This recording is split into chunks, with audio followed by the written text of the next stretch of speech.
I got back from going to church today. I had a handful of thoughts that came to my mind and thought I'd share them with you. Someone in church today expressed that they, at one point, was struggling with the thought asking, does God exist? What's the point of life? What's the purpose of life? Most of the time when I've asked those questions, it's because I've felt depressed about life and discouraged about what's going on in the world and where my life is going.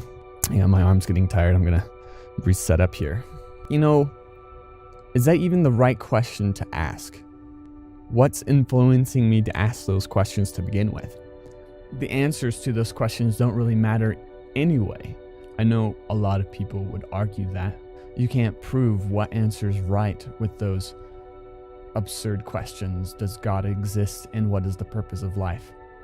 I much rather ask, what's influencing me now to feel this way? And what do I want the purpose of my life to be? I don't care what other people think it should be or what they say God should have my life purpose be. I much prefer deciding that on my own. Something that's really helped me come to a conclusion of the answers to these questions is life itself.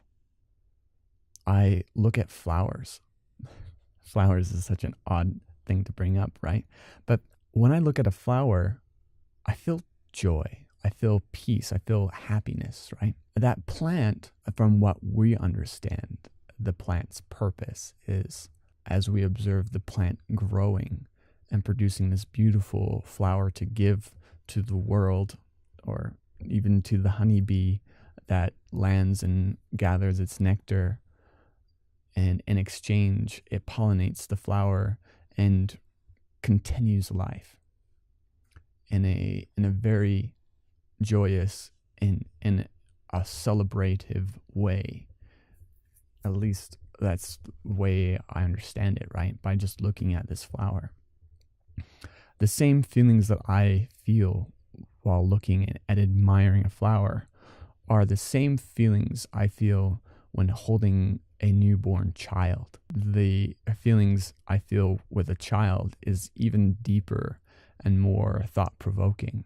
New parents express that when they hold their child for the first time, they, in that moment, believe without a doubt that there is a God in the world, and that their purpose in life is to raise this child to be the best that she or he can be. Later on throughout life, we forget that moment, or some of us manage to hang on to it. Emotions play a huge role in the questions we ask ourselves, and our emotions are influenced by our situations. We can feel peace, love, joy, pain, despair, pointlessness, fear, and just being unsure of everything altogether. I mean, there's a huge range of emotions that we find ourselves in. And with each of those emotions that we feel, we then ask different questions to ourselves and come up with different answers depending on how we feel. The purpose of life is just to feel. Not only the positive ones, but negative as well, and to experience what it has to offer and to share that with others. Everything around us is sharing some type of emotion. Like, for example,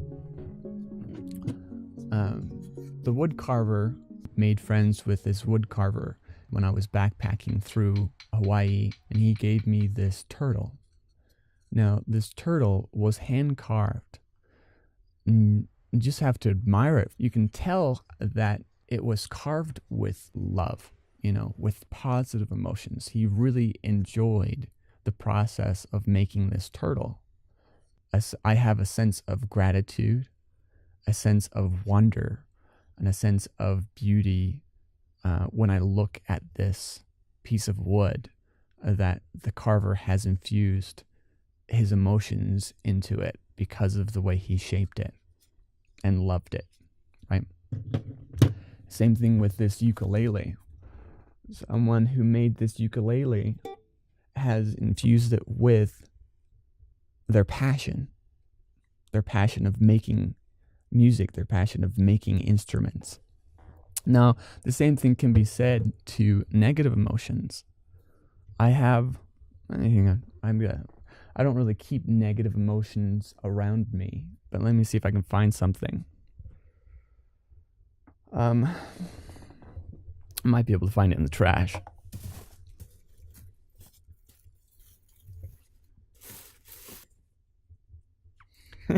Here's a good example.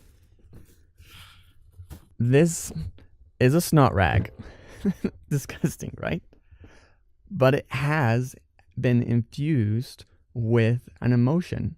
I've felt sick and disgusted with my health, with whatever was up my nose, and I blew it onto this snot rag and threw it away.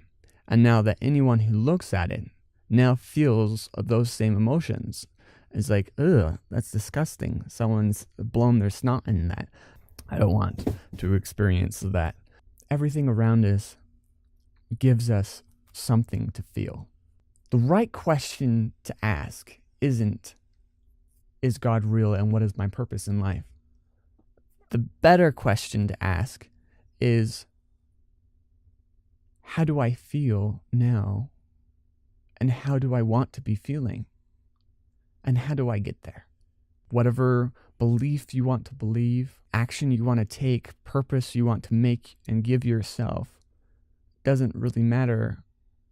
What matters in the end is how do you want to feel?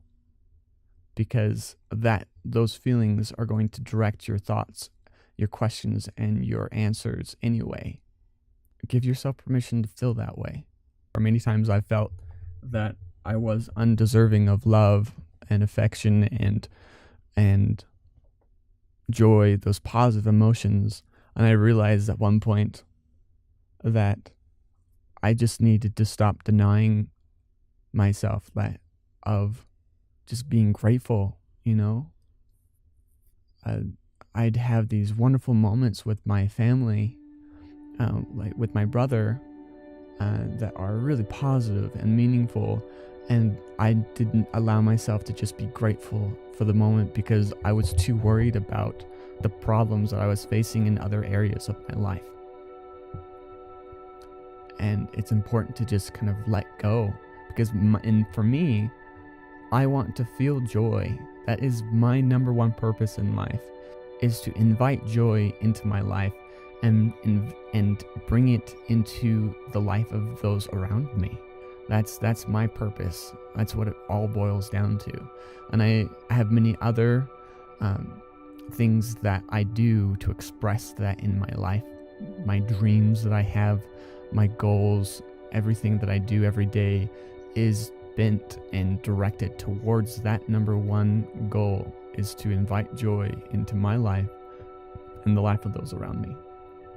What's yours? What's your goal? This is getting a little long, so I'll end it there. But that's my take on that thought that came to my mind today. Cheers.